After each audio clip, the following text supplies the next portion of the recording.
Hello! Today we are exploring more sketchbook ideas, and this time the focus is on using fineliners. Hurrah! This is one of the classic art materials, so simple, so versatile, and this is the one I'm using today. It's a 0.8 nib, which is a great all-rounder, but there is no nib rule in play here, so whatever you've got, let it loose on the page.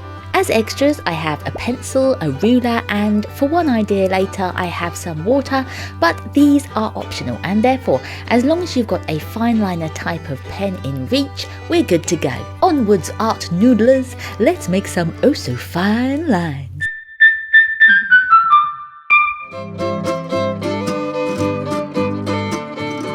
Get out of the way, hand! Sorry for the bad top-down angle on this first most important bit, but I'm such a pen clencher. Ah, there we go. Can you see? I'm drawing almost a rectangle, but one side is shorter than the other. Okay, so then I'm going to start from one end of that shorter line and draw a line to connect it to the longer one, but then just carry on a bit. So far, so random. Now I'll turn my page around to make the next one easier, and using the line I've just drawn as the top of my next rectangle-y shape, I'm drawing one short and one long line and then connecting them up with the diagonal that extends further. And then it's just a case of repeating this, letting it take you around the page. Sometimes you can start the diagonal line from the long end and pass by the short, just to mix things up and change the direction that you're travelling. I feel like in many ways my words are making this sound more complicated, but hopefully you can see from the visuals that it's really not that deep. It's just lines and shapes on a page connecting and crossing. It's always good to start with a warm-up, something you don't have to think too hard about, but which can let your hands move as your mind drifts. This stick jumble doodle does just that, and you can take as long or as little time on it as you like. Once you're in the flow of knowing that each line will prompt you towards the next, you can simply see where they take you. And if you do want to be more considered and think about how balanced the page looks or how densely you're overlapping areas, it's a fun puzzle trying to plan ahead which angles you'll need to use in order to take you in a particular direction.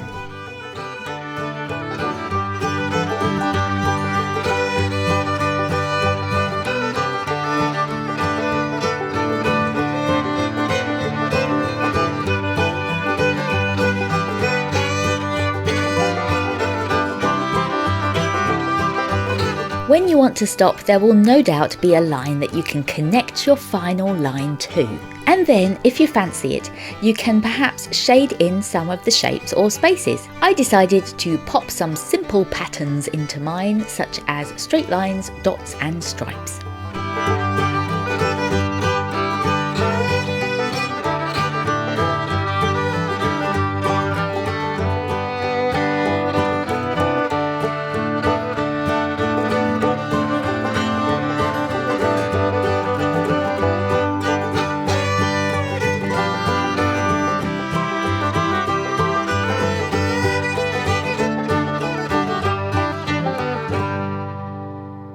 Depending on how far you go, the end result can be pretty interesting. I really like how my cluster jumble of sticks turned out. Let me know if you try it too. Okay, let's get into some whimsy.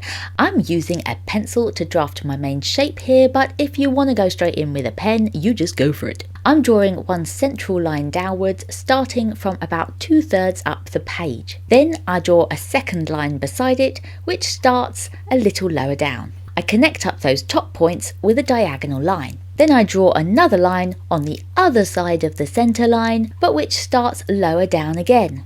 And I connect that up with a diagonal too. So we're drawing a signpost, and this is our centre pole. In the right facing side of the pole, I'm going to draw a short line. Then, can you see the diagonal angle of this top line? We're going to use that as a reference and draw two lines at that same angle coming from the top and bottom of the short line. You can choose how far to extend them and then draw a point to connect them up. This is our first sign. And if you're using a pencil, you can rub out the bit of line inside the sign shape, and if you're using a pen, you can just ignore it or colour over it later. On the opposite side, I'm using the other diagonal angle as a reference, but creating the sign shape in the same way. You can add as many signs onto the post as you like, just keep using the angles you can already see to line up the next ones that you need to add.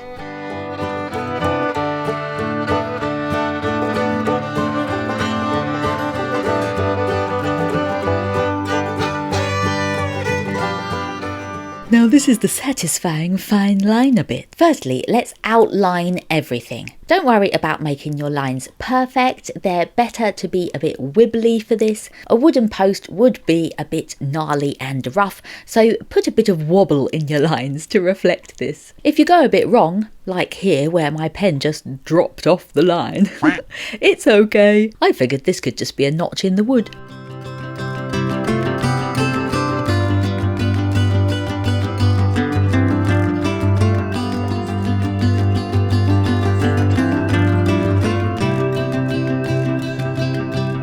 Now is the interesting bit where you get to customise your signs. Where will they point to? It's your sketchbook, it's totally up to you. For mine, I looked up some quirky place names from around the UK, words that made me smile. But you could use anything really. Fantasy places from your favourite books or movies, family names. Your signpost is yours and you can point it to any of your favourite things.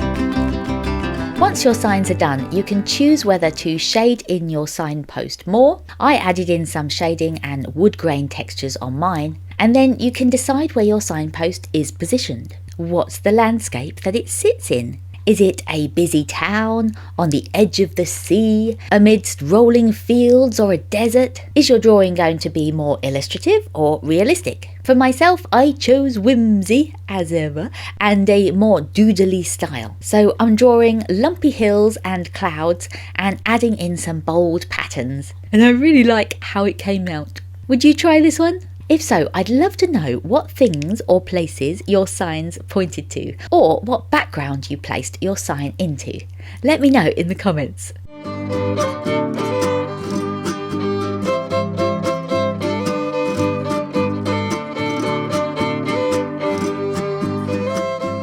Fineliner is a perfect art tool for just going straight in and committing to whatever happens on the page. For this idea, we're taking a bit of inspo from continuous line drawing, but not being quite so strict. Start by drawing a horizontal line on from the side of the page. Then use that line to draw the outline of something, anything that pops into your head.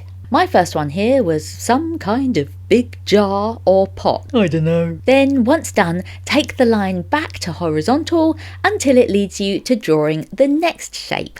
It's as if you're drawing a shelf and all the things on the shelf, but just using one line to do it. It's a great way to get your brain ticking because narrowing things down to their most basic silhouettes can be challenging. And by using a fineliner for this, you have to commit to the idea in your head and let it play out on the page. If it comes out a bit weird and wonky, that's okay. With every line you're learning. By the way, the scribbly silhouettes idea in my pencil sketching ideas video is a bit of a cousin to this, so do check out that video if you've not seen it already.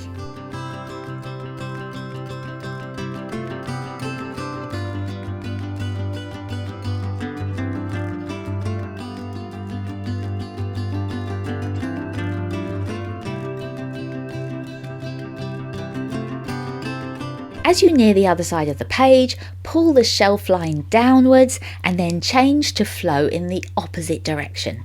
As more shelves come into being, you might find some shapes overlap others, and that's fine, let them. Don't ask me why I ended up drawing another rabbit here. I just did. I seem to have a bunny brain. As you go along, you can let whatever randomness you're storing in your mind tumble out, or use it like a word association game. If I draw this, what does that lead me to next? Another option is to pick a theme and work through it. For example, on one shelf of this, I decided to draw a whole row of plants. Let your imagination go for a wander.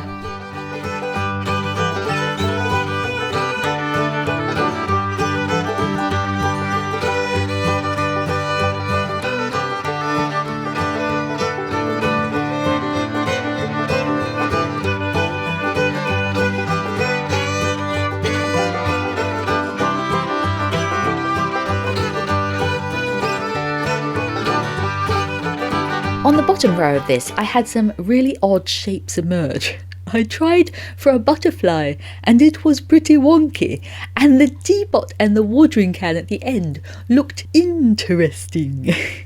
Anywho, let's let the line exit off the page and take a look. I think it's a pretty nice page. And if you like, you could leave it at this point and wander off elsewhere. But if you want to hang out on the page a bit longer, you can go back in and decorate all the shapes that you've made. Fill in some of the gaps and make them look like the things you intended them to be. It's as if you've created a stream of consciousness and then dipped your toes back in to make more sense of it. It's really simple, but this turned out to be one of my favourite pages to look at. What do you think? Will you give it a try?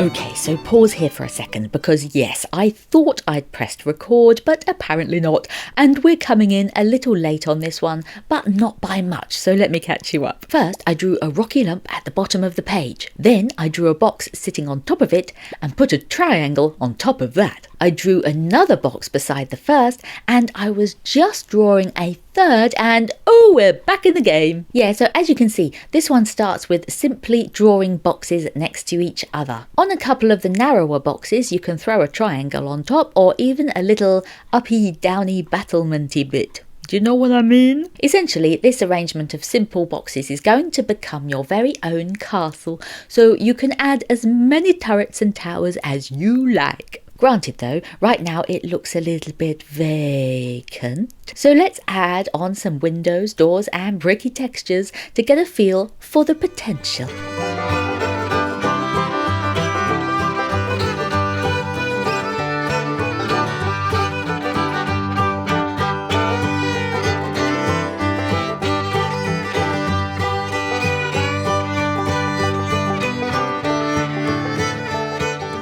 Why is this idea called cardboard castles though? Well, because of this tiny step. Wherever you see an outer corner of a box, draw a tiny diagonal from it towards another box and then colour in the little triangle it creates. Some triangles are bigger than others, but don't you think that altogether they give the impression that this is a cardboard structure? Maybe it's just me, but that's what it makes me think of. I like that this structure starts in a really simple way, but you can decorate it as intricately as you wish. By using Fineliner for it, you can build a really cool, contrasty castle.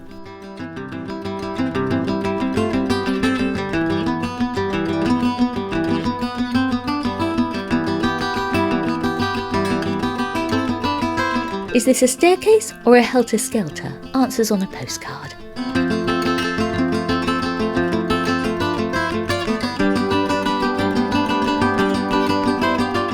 To fill out the rocky mound, I'm drawing jaggedy lines which meet each other at different points. Then I'm filling some patches in with horizontal hatching lines and others with vertical lines, alternating them so that together they create an interesting texture.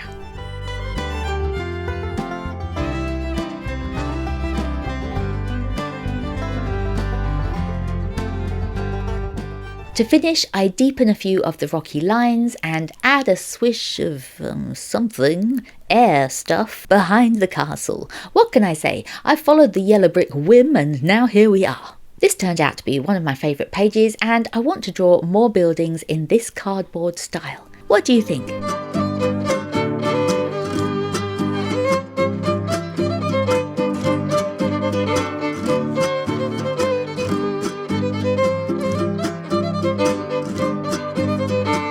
Grab some water if you can, because we're gonna plop some on our page. Plop, plop, plop, plop, swoosh, swoosh, swoosh, swoosh. Okay, now I've got a reference picture off screen of a dancer, and I'm using my Fineliner on this damp paper to sketch out the main directions of movement that I can see and basic body shapes. It's really rough, and that's the point. And can you see how there are moments where the dampness catches the ink and softens it? I'm holding my pen looser further from the nib so I can be more gestural in my marks, and as the ink seeps away from its original line, it creates a dusty draft that I can't worry too much about. By letting go of controlling the line, I gain freedom from expecting it to look a certain way. I can just draw and enjoy watching what turns up. As the page dries, the ink travels less, so you can top up the damp as you go along. I added a little extra swoosh of water at the end of this first sketch, just along the main two curves of motion, which added a little bit of subtle grey. And then I left it to fully dry. A few minutes later, I returned to the page and started drawing over the top of the first sketch. Now this is the really lovely bit, because you can add details in if you like, or refine the positioning, but whatever you do, there is this ghostly softness underneath, which reminds you to keep it loose. The watery undersketch gives movement to the steadiness that your dry pen is bringing. I definitely recommend trying to draw a subject that is in motion for this sketchbook idea. Fill a page with them if you have time. It's for sure something I need more practice at capturing, and this sketch has reminded me that practice is open-ended. It doesn't need to feel finished or clean, because I'm in the messy middle right now, and that's a pretty fun place to be.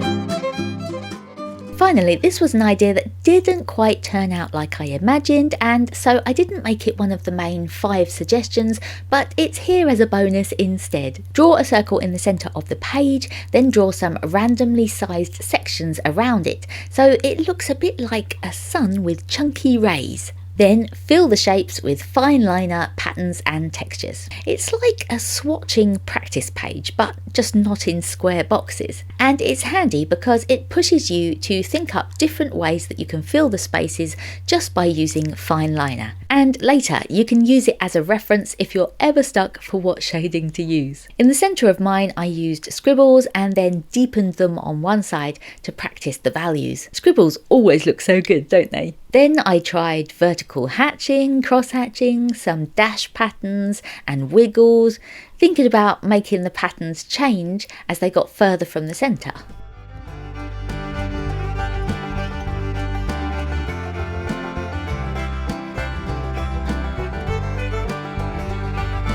And this is how it ended up, and it's kind of like an eye, I think. It makes quite a fun, quirky page. I think I should have done smaller shapes though, but hey, that can be for another day. If you've made it this far, whoa, you are quite possibly my favourite. This has been a chonky video, and your dedication does not go unnoticed. Thank you so much for being here. Let me know if you're going to try any of these ideas or how you might customise them in the comments. And hey, you've heard about that pesky like button, right? Give it a tickle and YouTube will help this video get seen by more like-minded art noodlers. Subscribe if this kind of thing has been your cup of tea, because if so, we should hang out more. Stay curious, keep making happy, and I will see you next time.